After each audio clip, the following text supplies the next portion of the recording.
রাগ গোসা যত স্ত্রীর সাথে করেন না কেন বাবা, একই খাটে দুইজন দুই দিকে ঘুমায় আছেন, মন মারিল্য হয়েছে যে কোনো কারণে, দেখবেন বিবি আর একদিক ফিরিয়ে ঘুমায় আছে, আপনিও ঘুমায় আছেন, রাত 12টা 1টা 2টা 3টা বাজিয়া যায়, দুইজনের চোখের পাপড়ি বন্ধ কিন্তু অন্তরের পাপড়ি বন্ধ না।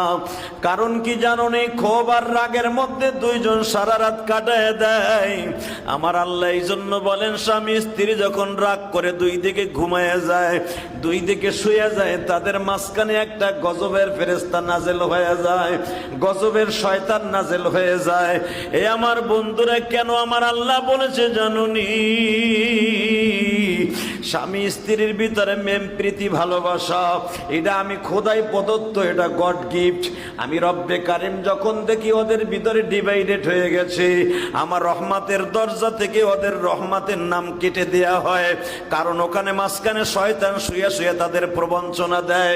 আর দুইজনের ভিতরে যেন প্রেম প্রীতি ভালোবাসা দিয়ে যখন দুইজন একদিকে ফিরিয়ে থাকে, আমার রহমত গুলা বৃষ্টির মতো নাজিল হতে থাকে। স্ত্রী যেমন কারণে স্বামীর সাথে সারা জীবন ভালোভাবে চলছে, কোরবানির কারণে স্ত্রীর সাথে মন মানিল্য হয়েছে, একটা রাত্র যদি না ঘুমায়, তার প্রেমের কারণে স্বামীর চোখেও ঘুম নাই, স্ত্রীর চোখেও ঘুম নাই, বড় বড় নিঃশ্বাস ছেড়ে আর বলে, বিবি আমার এত বড় একটা গালি দিতে পারলো, স্ত্রীও কয় তুমি আমার এত বড় একটা কষ্ট দিলা। দুইজনের মনের ভিতরে যেরকম ধাউ ধাউ করে প্রেমের আগুন জ্বলে, অভিমানের আগুন জ্বলে, আমার আল্লাহ বলে, বান্দারে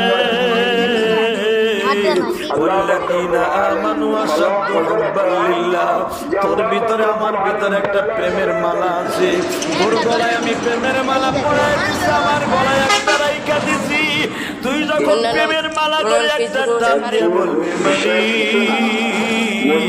আল্লাহু আকবার, আল্লাহু আকবার,